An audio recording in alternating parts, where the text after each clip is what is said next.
Welcome to the Superstar Communicator podcast. My name is Susan Heaton-Wright, a leading impact, speaking and communications expert. My aim is to show you how to make an impact so you will be heard, listened to and respected for career success.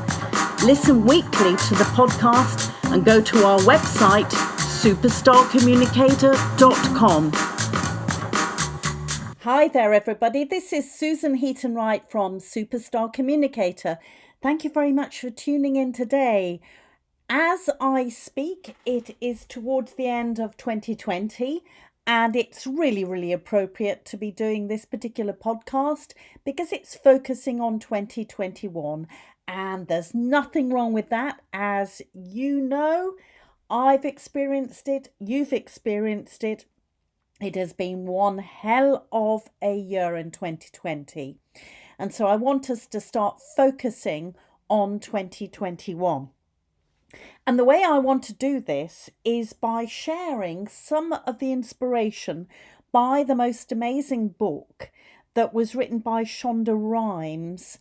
I read it, well, I didn't read it. I actually listened to the audible version of it, which Shonda Rhimes reads, which is even better because there are a couple of parts in it. On one occasion, she's invited back to her old university, and another part she's invited to be on a guest on a chat show, and you actually hear those particular speeches live, which is so inspirational. Anyway, let's get back to the Year of Yes, which is the book that I read by Shonda Rhimes. Now, she is the most incredible woman. She now has her own production company, which is called Shondaland, after her name, of course.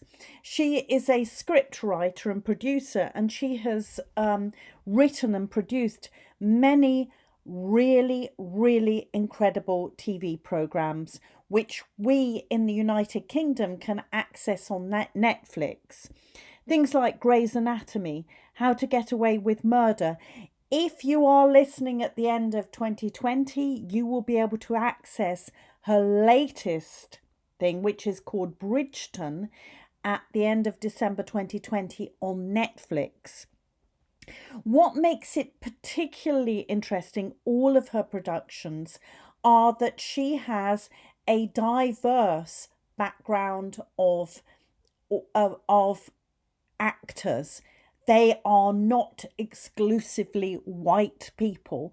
There are people from all racial backgrounds that are playing all sorts of roles in all of these different productions. And she has been a spearhead for changing people's perceptions of which actors to use, the sorts of roles, being colourblind to the audition process.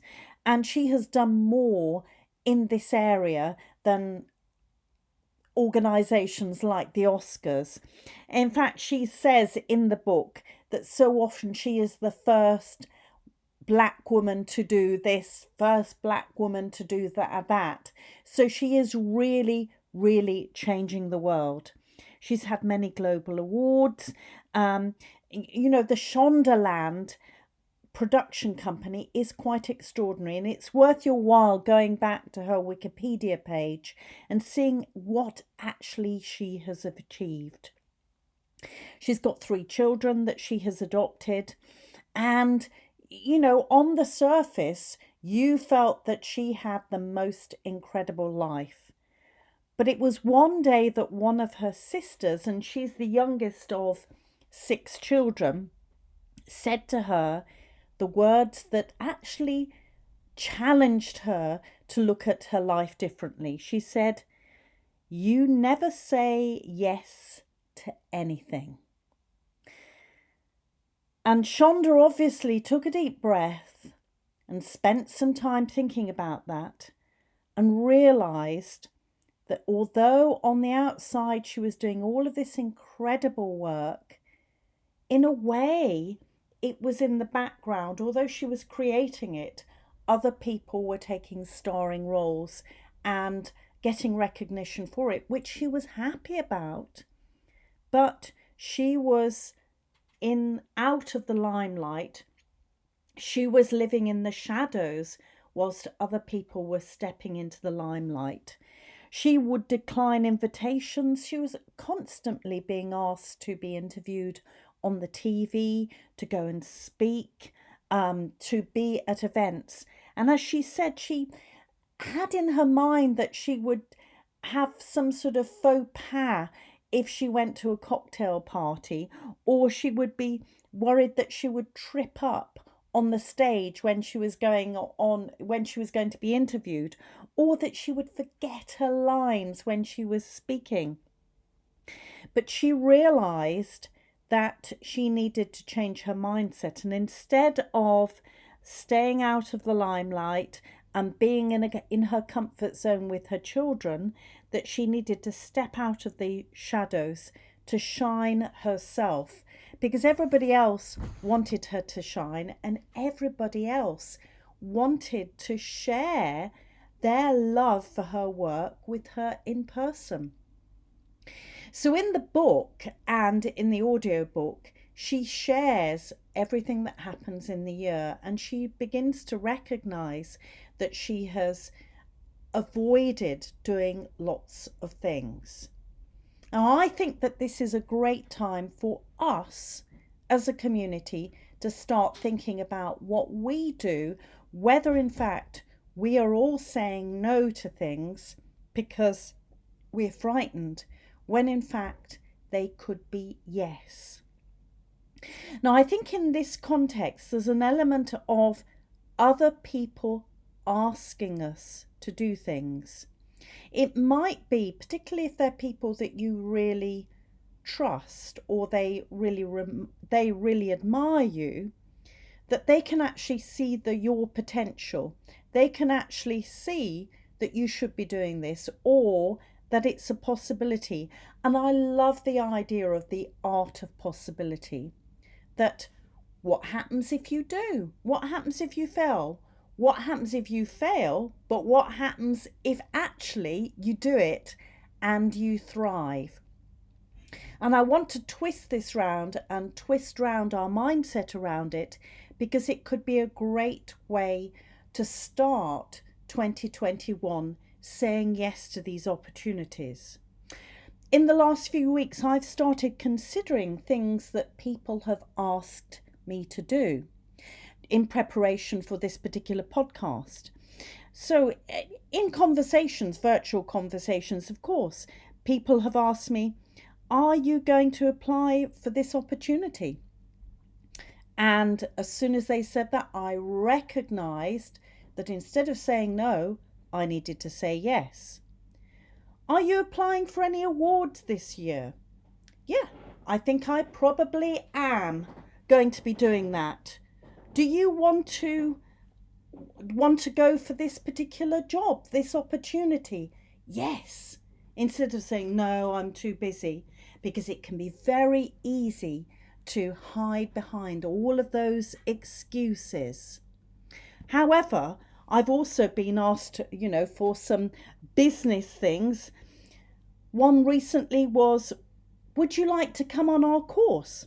£10,000. Now, in that case, you need to step back and consider, is it worth my while going overdrawn in order to do this course? What are the benefits? And it might be that it's somebody selling this to me rather than it being an actual opportunity. Another one that recently I was asked to do was to join a consortium for some PR that we would do together, and we'd have a PR professional that would do the management of this for us. And I said yes, because it was really, really important. I could see that this would push my business and my profile to the next level. Yet there was that little voice saying, oh, this is going to cost me money. You're not big enough to do that. The others are far better than you. But I said yes.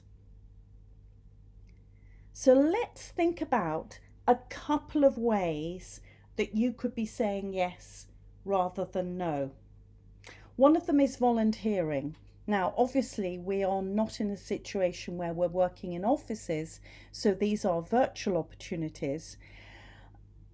In the last few years, I have interviewed various people who are very successful, and a number of them say that if they are asked if there's a volunteer to do a specific piece of work, they will say yes. Only a couple of weeks ago, Vanessa Valley, who's the CEO of We Are the City, an incredibly successful and inspirational woman, said, if they ask, your boss asks for a volunteer to do a particular piece of work, you say yes, because even if it's one of those pieces of work that isn't as glamorous, that it's destined to fail, you are going to learn some skills from it. All right? And I think that's a really useful piece of advice. Likewise, Matthew Lester, who is the former chief financial officer of the Royal Mail, said to me that when he was lower down, when he was younger, if a boss said, "Is there anyone that's prepared to fly out tonight to deal with this problem?" he'd say, "Yes, I've got my passport with me. When's the taxi coming?" He would grab those opportunities. So he was known as somebody that was very reliable. He was getting additional skills and experience. What a great opportunity is that? I would also say that there are often situations, perhaps with committees, perhaps with organisations, perhaps even within your organisation, where they have an alignment with particular charities. They might be looking for trustees, people to help run the organisation, or it might be a professional organisation. They are always looking for volunteers to go onto the committees, to assist with running events, to assist with fundraising, to assist with the general running of these organisations. This is an opportunity to say yes. You will get great experience from it. You will also learn a lot on how these organisations work. It will be more specific experience that you get, and you will be getting to know different people. If it's an internal organisation, it might be that you meet people from different departments, you meet people from different levels. There might be people that are very much higher up than you are, and that is a great way for you to get known. A massive opportunity. That is a real yes. Likewise, if it's perhaps a professional organisation, you will be beginning to get to know people outside your organisation. You will be building up your network of people that you can start to get to know in other organisations. You don't know if you're going to need their advice at another point. So that is a really, really good tip. Another one is awards. Now, I'm one of those people that has shied away from awards. It's quite difficult to blow your own trumpet. And I would say two things about this. I pledge every year that I actually nominate 3 businesswomen every year for awards. And likewise, 2 people did that for me today this year, which was overwhelming. But I believe that it can almost be easier if you can get a third party to do it for you. So if you do hear about awards, if someone says, "Why don't you apply for that award?" If you feel overwhelmed about doing it yourself, see if you've got a business buddy or a colleague at work that wouldn't mind doing it on your behalf. But this is a really, really good thing to do, because it can push you. Whatever happens, you will learn something from the experience. Another one might be presenting. It might be that you actually are somebody says, who would like to present this to the team? And if you say yes, you will have the opportunity to be seen by the other people. You will be able to share your opinions on this. You will be a bigger person for it. Another one might be jobs. There are jobs that are going to come up. It might be a few months because of the situation as it is at the moment. But instead of when somebody says, why don't you apply for that job? Oh no, I can't do, I haven't got the experience there. The fact that somebody's saying that to you, in fact, it's quite rude if you say, oh no, I couldn't do that. You're actually saying to them that their opinion isn't valid. But guess what? Why don't you take a deep breath and say, yeah, I'll have a go. Whatever happens, I will have applied. Because you don't know what will happen. You don't know if you'll be successful. But whatever happens, you will have stepped up to the next level. There are loads more things that we can do with saying yes. I've only come up with a couple of them.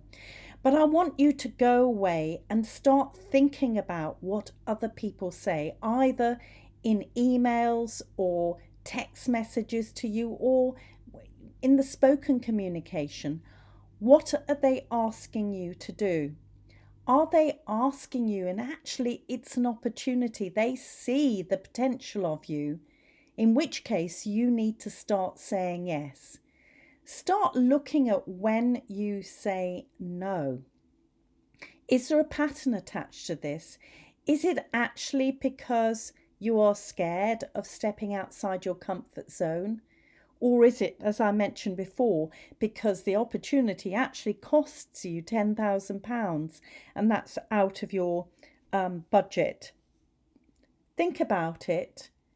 I'd love to know how you get on. And I think that I will come back to this probably in April, May to see how people are getting on. And I will share some of the yeses that I have done as well.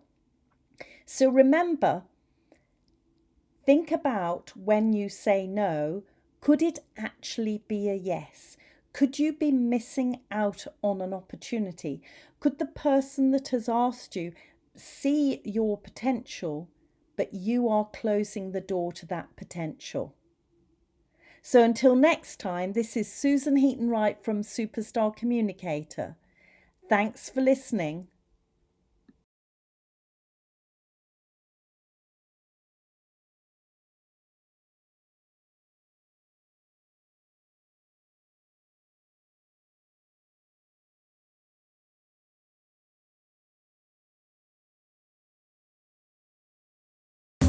You have been listening to the Superstar Communicator podcast.